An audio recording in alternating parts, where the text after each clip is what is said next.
Alhamdulillah, wa salatu wa salamu ala rasulillah, wa ala alihi wa sahbihi wa man wala, amma ba'd. Nous débutons donc aujourd'hui, bi'idhnillah, l'explication de Al-Lamiyya, le poème qui s'appelle Al-Lamiyya, car la qafiya de ce poème, il finit par lam. D'accord? La qafiya, donc c'est le dernier mot de chaque vers. Et ce poème, alhamdulillah, j'ai pu l'étudier avec Cheikh Salih al-Suhaymi. Et ce poème, donc, il est mansoub ila Cheikh al-Islam ibn Taymiyyah. C'est-à-dire qu'il est dit que c'est le poème de Cheikh al-Islam Ahmed ibn Abd al-Halim ibn Abd al-Salam ibn Taymiyyah. Et les preuves, donc, que c'est bel et bien son poème sont les suivantes. La première, c'est que ce poème, il a été trouvé dans les manuscrits, ce qu'on appelle Martotat, de Cheikh al-Islam ibn Taymiyyah. Avant cela, il y a un livre de lui, et après cela, il y a un livre de lui.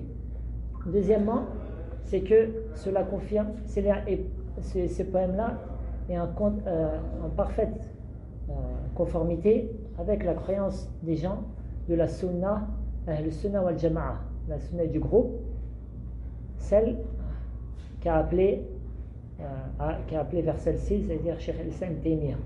Troisièmement, c'est-à-dire c'est même al-uslub wa tarh, c'est-à-dire la manière de s'exprimer, elle est proche de celle de la manière que faisait Ibn Taymiyyah quand il parlait ou quand il écrivait.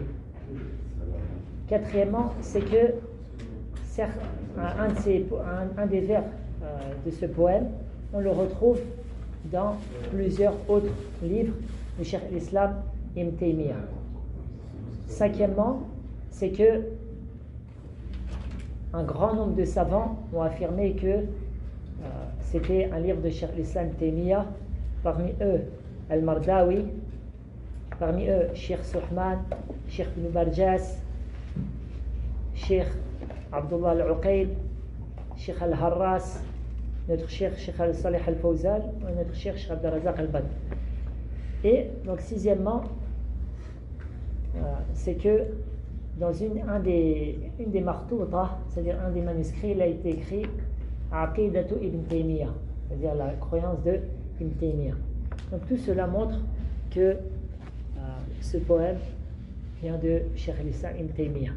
Aujourd'hui, on va essayer de prendre les quatre premiers vers de ce poème-là. Cheikh al-Islam ibn Taymiyyah dit: Ya sa'ili an madhhabi wa aqidati, ruziqa al-huda man al-hidayati yas'alu, isma' kalama muhaqqiqin fi qawlihi, la yanthani anhu wa la yatabaddalu, hubbu as-sahabati kullihim li madhhabun, ومودة القربى بها أتوسل ولكلهم قدر على وفضائل لكنما الصديق منهم أفضل. Donc on va prendre ces quatre vers, Inch'Allah.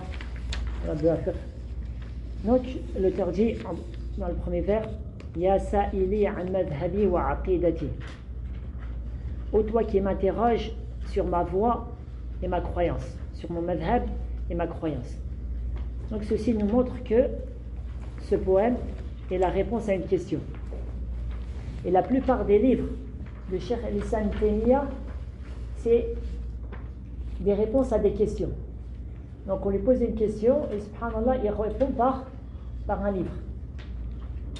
Et ça c'est dans beaucoup de livres tels que Al-Aqidatu al-Wasitiyya, tels que Al-Aqidatu al-Hamawiyya al-Kubra, Al-Tis'iniyya, etc. Il y a beaucoup de livres. Donc, ô toi qui m'interroge sur mon madhhab et ma aqida. Donc, al-aqida, huwa ma ya'qidu alayhi al-qalb.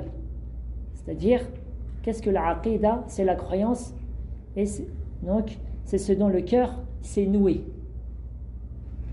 قد تكون عقيدة صحيحة وقد تكون عقيدة fasida. Et cette croyance-là, elle peut être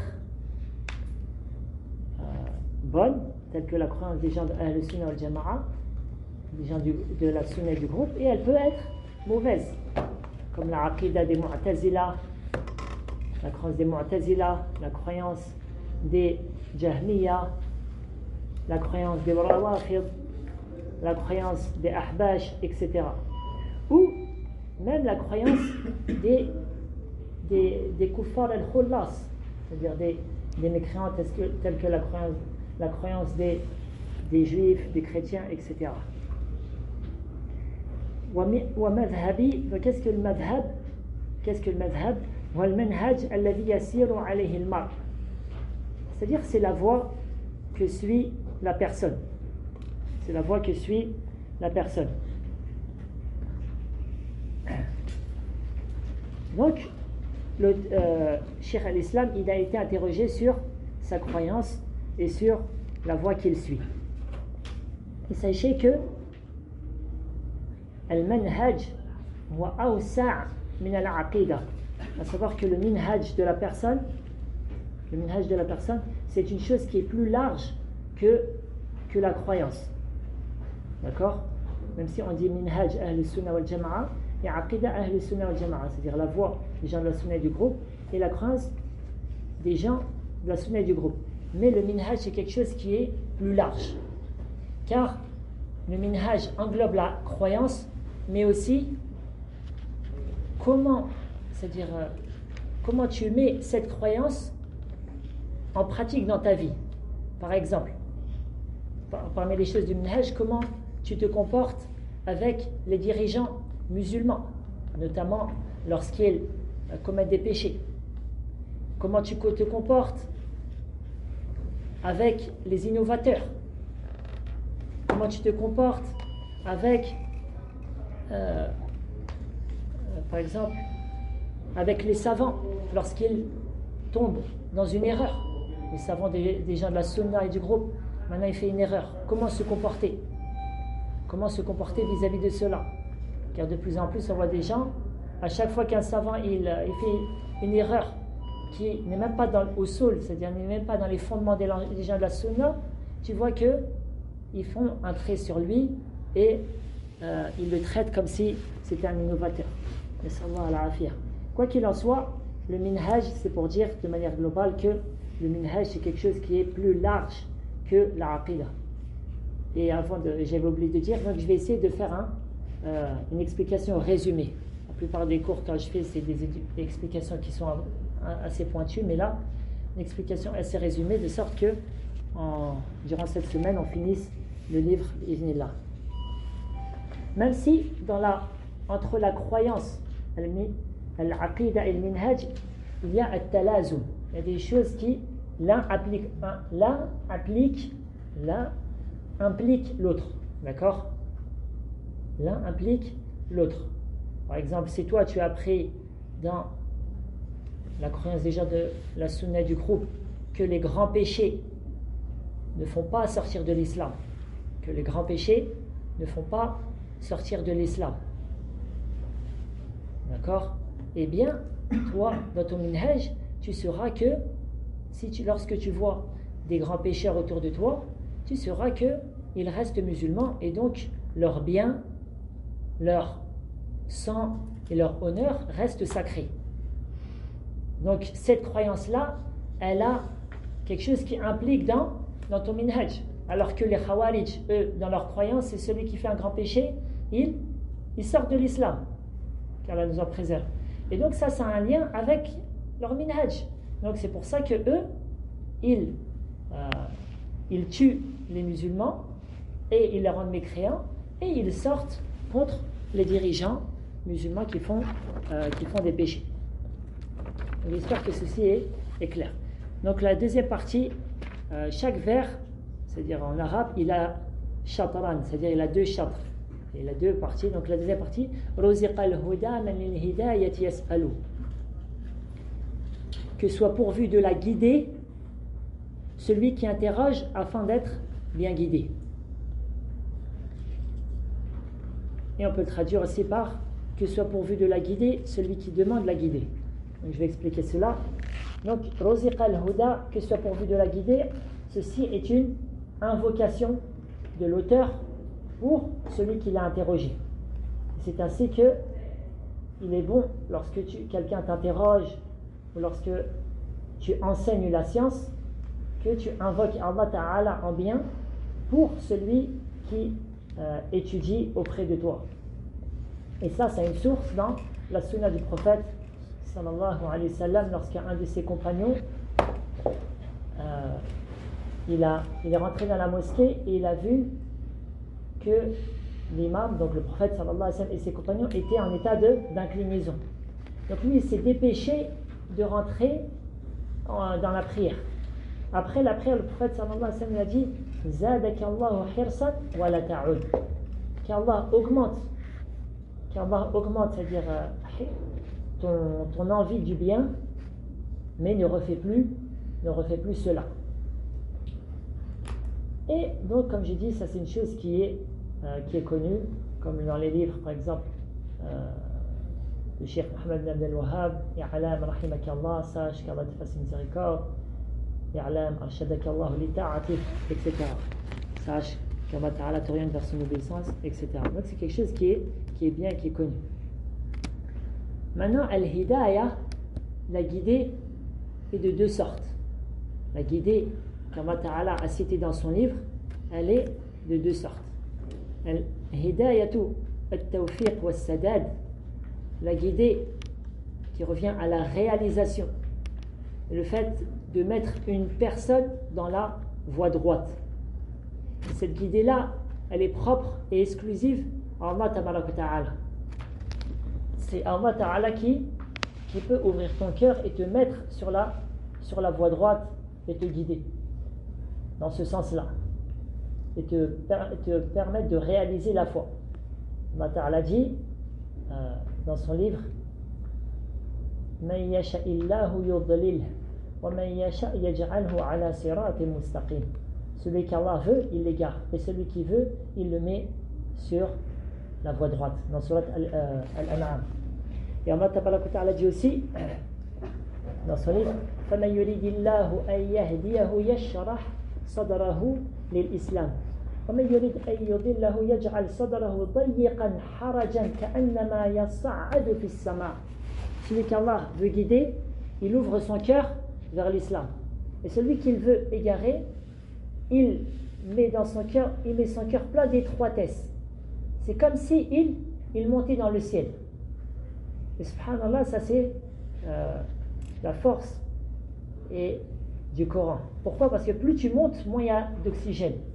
Et plus forcément, ton cœur il est étroit et tu n'arrives pas à respirer. Bref.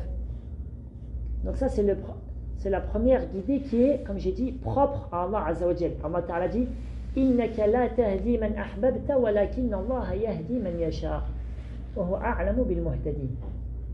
Certes, c'est-à-dire toi, au messager d'Allah, certes tu ne guides pas celui que tu aimes, mais c'est Allah qui guide qui il veut. La deuxième sorte de la guidée, c'est Hidayatu al-Irshad. D'accord? Hidayatu al-Dilalati wal-Irshad. C'est la guidée qui est le fait de montrer la voie droite. De montrer la voie droite, d'indiquer les gens et de montrer la voie droite. Et ça, donc, c'est une chose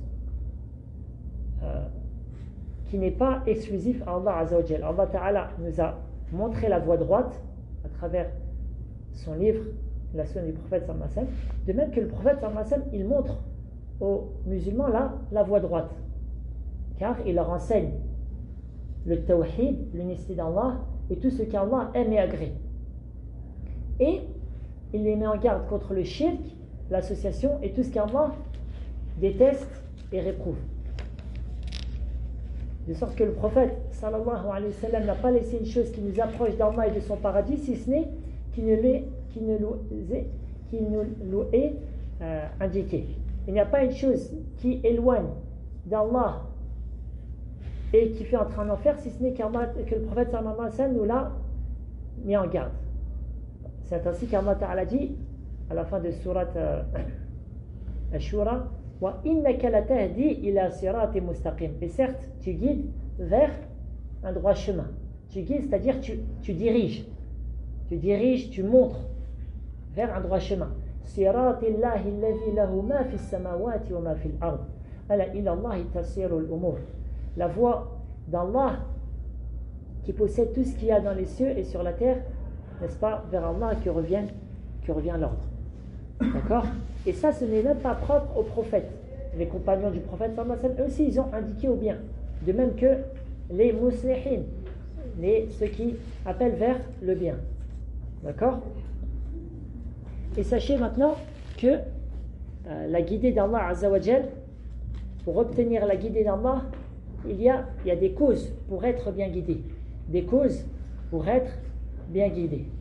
Et je vais en citer, Inch'Allah, pour résumer 4 causes pour être bien guidé.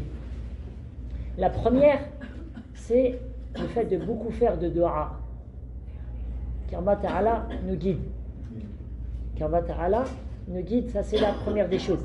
C'est pour ça que, comme j'ai dit, tu peux traduire par que soit pourvu de la guider celui qui demande la guider, c'est-à-dire celui qui demande à Allah Azza wa Jalla d'être bien guidé.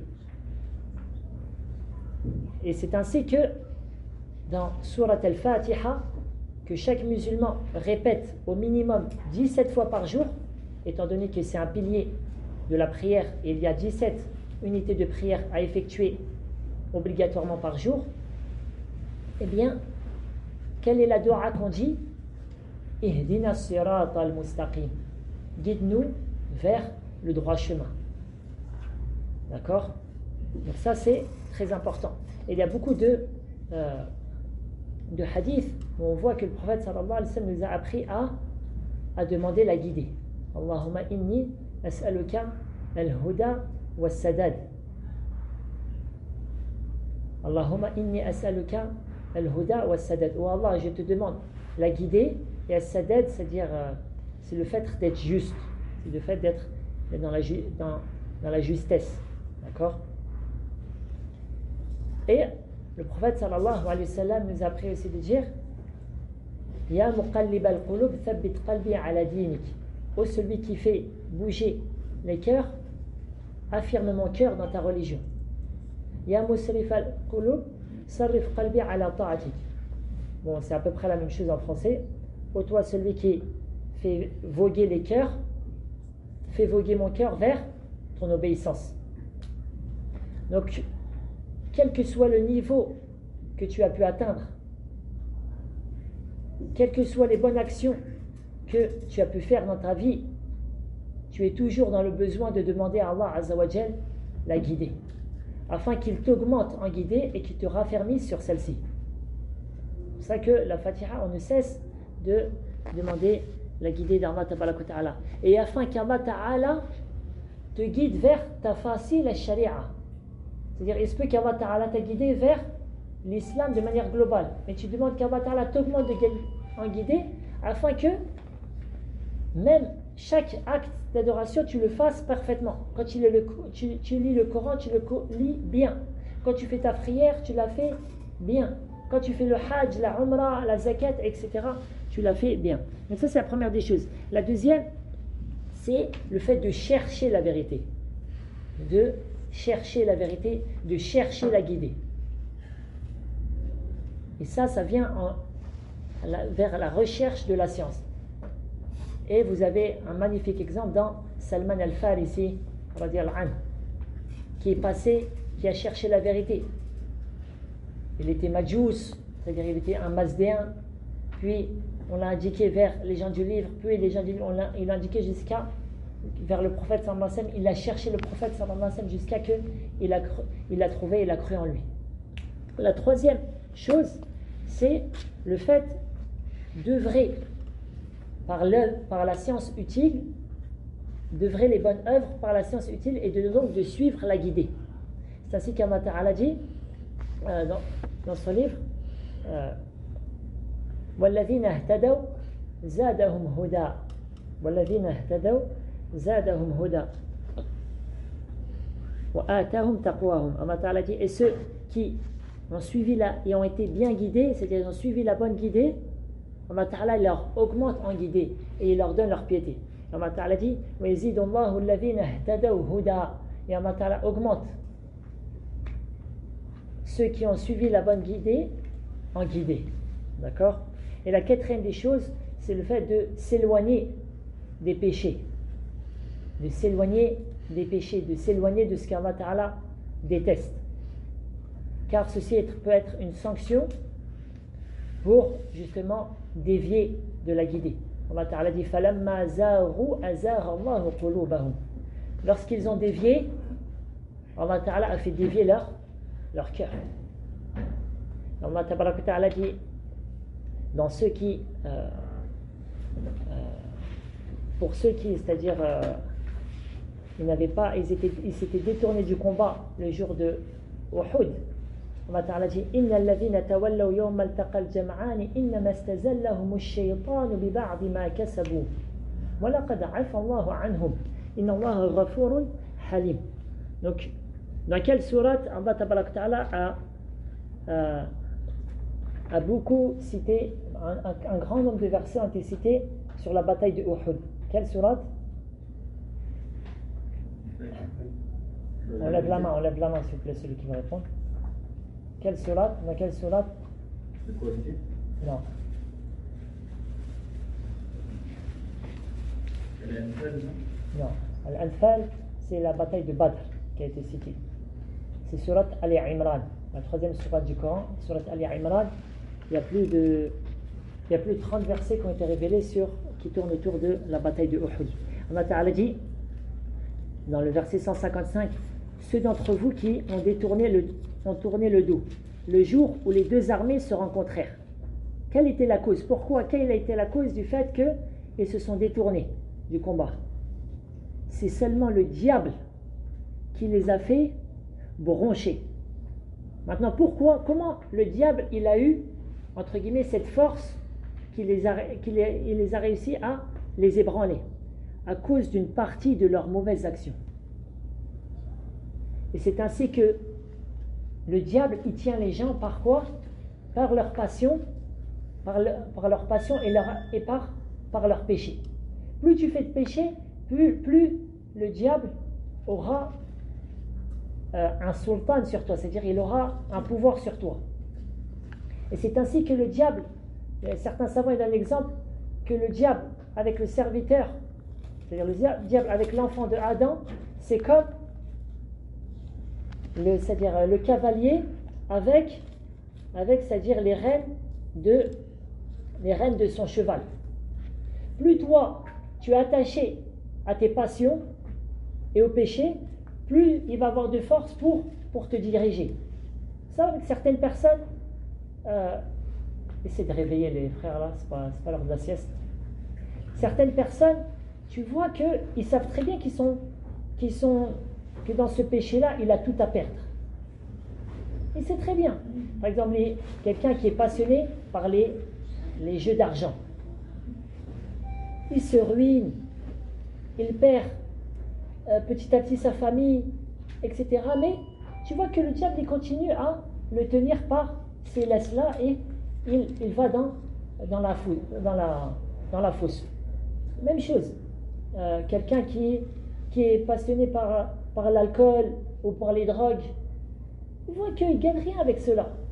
Quelqu'un il m'a dit, subhanallah, une parole, tu vois comment l'ignominie qui tombe sur les pécheurs. Il m'a dit, dans ma vie j'ai bu de l'alcool, quand tu bois et tu es sous, il m'a dit, je me sentais encore plus bas qu'une crotte. C'est-à-dire, je me sentais encore moins qu'une crotte. Mais c'est comme ça que le diable, et c'est pas quelque chose qui fait rire, qui fait sourire. C'est malheureux, subhanallah. Ou certaines personnes, c'est-à-dire certaines femmes qui sont prises dans leur passion, dans l'amour, c'est-à-dire des actes charnels, ils voient qu'un homme, celui-là, il se moque d'elle, mais le lendemain, elle va voir un autre, il se moque d'elle, et toute sa vie, elle est... Pourquoi? Parce que le diable, donc, il tient la personne par les passions et par les péchés. Donc c'est pour ça que le musulman, il doit prendre garde à cela, à combattre son âme contre les mauvaises passions et contre les péchés.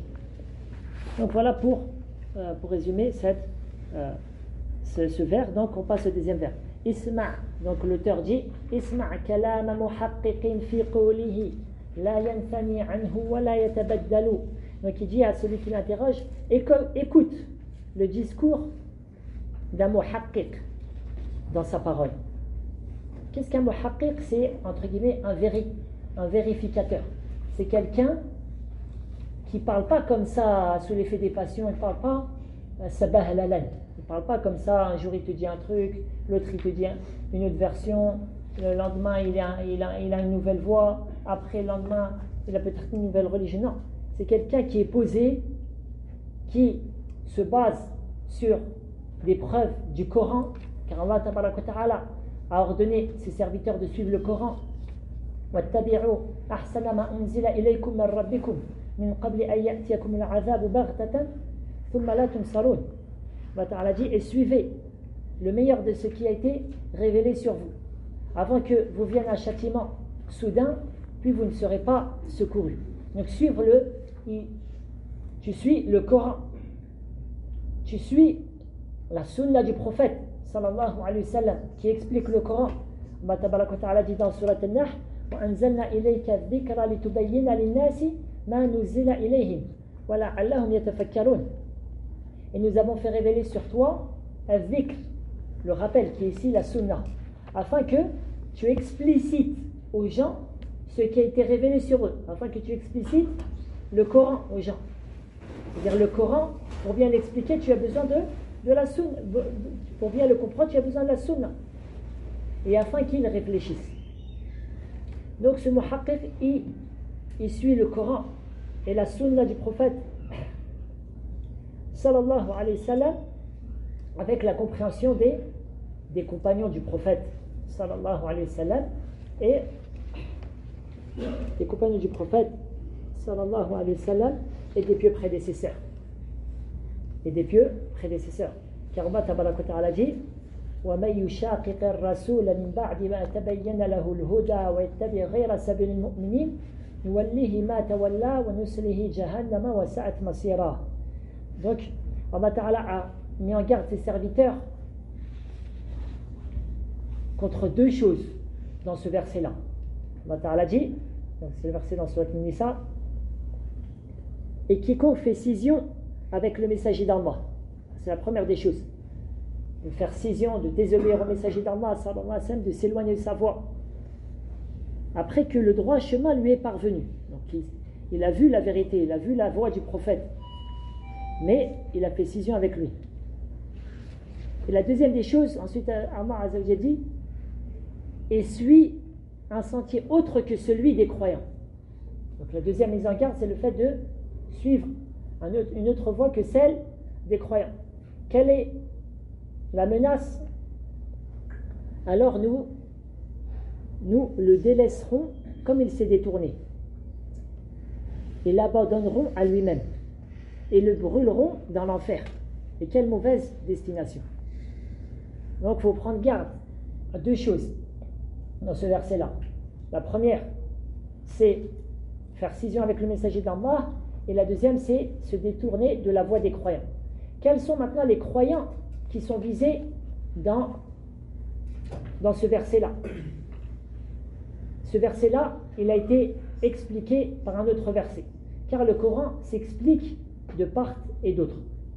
Allah Ta'ala dit dans Surat At-Tawbah, le verset 100, والسابقون الأولون من المهاجرين والأنصار والذين اتبعوهم بإحسان رضي الله عنهم ورضوا عنه وأعد لهم جنات تجري تحتها الأنهار خالدين فيها أبدا ذلك الفوز العظيم.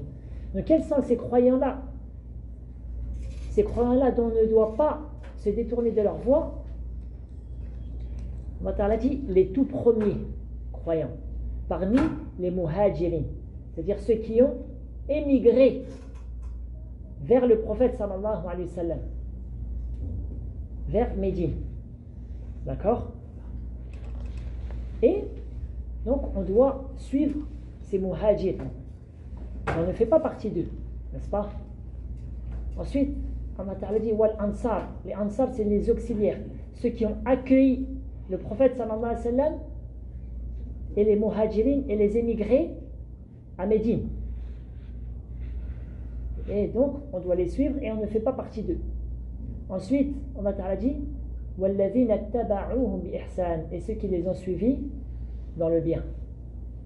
Et ça, on peut être parmi ceux qui les suivent dans le bien. Quelle est leur récompense? Allah les agrée et il l'agrée. Il a préparé pour eux des jardins sous lesquels coulent les ruisseaux et ils demeureront éternellement. Voilà l'énorme succès. Donc, voilà la voie de Cheikh al-Islam Ibn Taymiyyah et la voie que les gens de la Sunna et du groupe et celle qu'on doit donc suivre, à savoir suivre le Coran, la Sunna avec la compréhension de nos pieux prédécesseurs à leur tête, les compagnons et ceux qui les sont suivis dans le bien, comme l'a rapporté l'imam Muslim d'après Imran ibn al-Hussein que le prophète sallallahu alayhi wa sallam dit khayrun nasi qarni thumma alladhina yalunahum thumma alladhina yalunahum, les meilleurs des gens sont ceux de mon siècle, puis ceux qui les ont suivis, puis ceux qui les ont suivis. Donc c'est les trois premiers siècles. L'auteur dit ensuite la yanthani anhu wa la yatabaddalu. Donc écoute le discours d'un vérificateur dans sa parole qui ne s'en détourne pas ni ne change. C'est ainsi que le musulman, une fois avoir connu la bonne croyance et la bonne voie, il ne doit pas s'en détourner, mais au contraire il doit rester thabit, il doit rester ferme dans cette voie. Allah Ta'ala dit yuthabbitu Allahu alladhina amanu bil qawli thabiti fil hayati dunya wa fil akhirah. Allah Ta'ala affermit les croyants par la parole thabit, c'est la parole la ilaha illallah, dans ce bas monde et dans l'autre. Donc tu dois rester ferme et tu ne dois pas vendre les versets d'Allah Ta'ala à vil prix,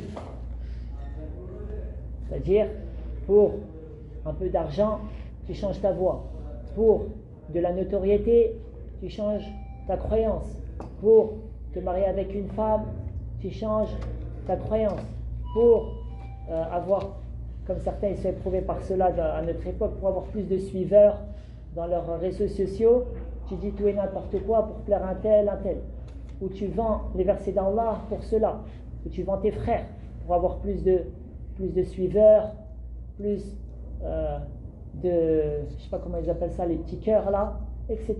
Ya'adhan billah. Allah tabaraka wa ta'ala dit وَلَا تَشْتَرُوا بِعَهْدِ اللَّهِ ثَمَنًا قَلِيلًا إِنَّمَا عِنْدَ اللَّهِ هُوَ خَيْرٌ لَكُمْ إِن كُنتُمْ تَعْلَمُونَ مَا عِنْدَكُمْ يَنْفَادُ وَمَا عِنْدَ اللَّهِ بَاقٍ وَلَنَجْزِيَنَّ الَّذِينَ صَبَرُوا أَجْرَهُم بِأَحْسَنِ مَا كَانُوا يَعْمَلُونَ. Allah Ta'ala dit et ne vendez pas à vil prix le pacte d'Allah. Ce qui se trouve auprès d'Allah est meilleur pour vous si vous savez. Tout ce que vous possédez s'épuisera. Tu peux posséder les trésors de ce bas monde, l'or de ce bas monde, la notoriété de ce bas monde, un jour ou l'autre tu vas la perdre. Tandis que ce qui est auprès d'Allah durera. Une fois que tu entres au paradis, c'est pour l'éternité, subhanallah. Pas pour 100 ans, 1000 ans, 1 million d'années, 1 milliard d'années, c'est pour l'éternité. Et ton état au paradis, il ne fait que s'améliorer. Et ensuite, Allah Ta'ala dit, et nous récompenserons ceux qui ont été patients, endurants, constants, en fonction du meilleur de ce qu'ils faisaient. Je continue ou là, je vois les gens et... Non, franchement, je continue. Je continue, une fois que... Donc, l'auteur dit ensuite, parce qu'il y a des choses, une fois qu'on rentre dedans, on doit finir on doit finir la parole. Donc, il y a des frères qui voulaient aller voir Cheikh Mohamed Bazmoul. Hein? Qui voulait venir? Inch'Allah. Vas-y, on va s'arrêter là. Je voulais prendre 4 verres, mais on va aller voir le Cheikh le temps que, parce qu'il faut prendre un taxi, etc. On va s'arrêter là, Inch'Allah. Et on va continuer la prochaine fois. La prochaine fois, on va continuer plus tôt, Inch'Allah. Voilà, de toute façon, qu'Allah facilite. وصلى الله وسلم على نبينا محمد وعلى آله وصحبه أجمعين. سبحانك اللهم وبحمدك أشهد أن لا إله إلا أنت أستغفرك وأتوب إليك.